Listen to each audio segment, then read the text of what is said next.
All right, let's dive right in. Today, we're tackling a question that, really divides believers and theologians, and it all boils down to one single ancient practice. So here's the big question. Is water baptism a command for all Christians for all time?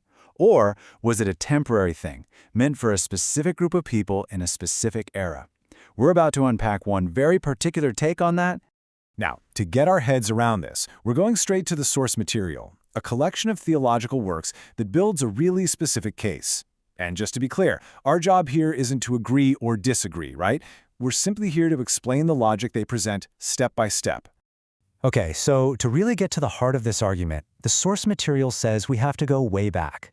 I'm talking long before the New Testament to understand the historical roots of this practice in ancient Israel. So right off the bat, the source makes a pretty foundational claim. It argues that we tend to get kind of fixated on the action of baptism, right? The dipping, the water, all of that. But they propose the original Greek word baptizo is really about something else entirely. It's about identification, this idea of being completely identified with a person or a group. And honestly, this shift in meaning is the key to their entire argument. And you know what? This whole idea of washing for identification, it wasn't new at all. The source points to a bunch of examples in the Old Testament. The consecration of priests or all those purification rituals. For ancient Israel, these baptisms were just a normal, familiar part of their national and religious life. It's how they set themselves apart for a holy purpose. So you might be asking, what was the point of all these washings? Well, the source connects them directly to this verse from Exodus. See, the ultimate goal for Israel was to become a kingdom of priests, a holy nation. And those ceremonial cleansings, they were the physical acts meant to prepare them for that really unique destiny.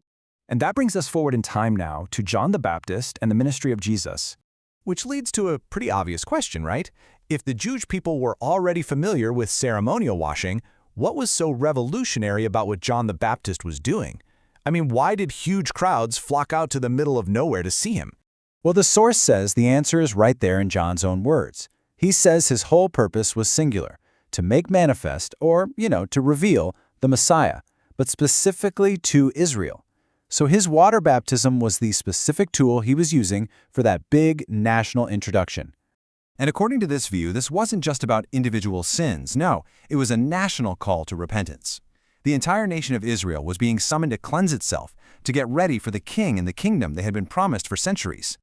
The source then points to Jesus' own words as more proof of this Israel-centric mission. He declared he was sent only to the lost sheep of the house of Israel. This reinforces the idea that his earthly ministry was laser-focused on fulfilling promises made specifically to that nation. Okay, so what about the famous Great Commission to baptize all nations? How does that fit in?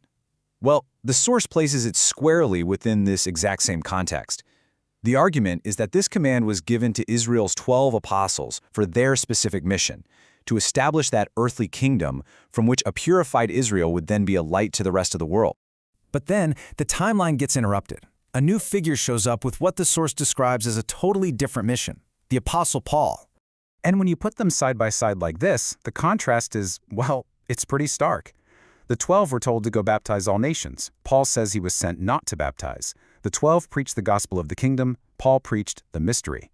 The conclusion the source draws is unavoidable. These are just not the same message, and they're not the same instruction. I mean, this single statement from Paul is presented as a complete game changer. Christ sent me not to baptize. Wait, what? How is that possible? How could the apostle to the Gentiles say something that seems to fly in the face of the Great Commission? The source argues there's only one explanation. He was operating under a totally new and different set of orders. So what was this new information? Well, it's what Paul himself calls the mystery. The idea that God was doing something entirely new, forming a spiritual entity called the body of Christ, where those old distinctions between Jew and Gentile are just erased. And the source really highlights that Paul claims this was a secret, something unrevealed in past ages.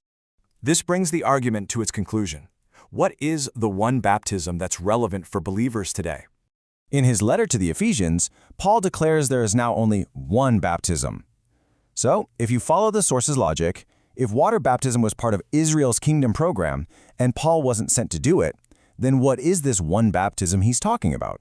And the source argues that Paul himself gives us the final piece of the puzzle in his other letters.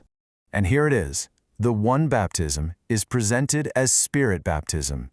It's a spiritual, invisible act performed by God's Spirit, not a preacher, that identifies a believer with Christ and places them into this one body. And this, the source concludes, is the baptism that is operational today. So let's just recap the whole argument. The source presents two distinct programs in Scripture. You have Israel's program, with its goal of an earthly kingdom, which required the rite of water baptism for cleansing, and then you have the body of Christ program, revealed through Paul, which has a heavenly destiny and involves a different rite, Spirit baptism for identification. Two different goals, two different rites. And that leaves us with a final thought-provoking question. The core idea presented in this material is that who the Scripture is written to is just as important as what it says. So, how does applying that principle change our view of things we thought we knew? It's a fascinating lens through which to re-examine the text for sure.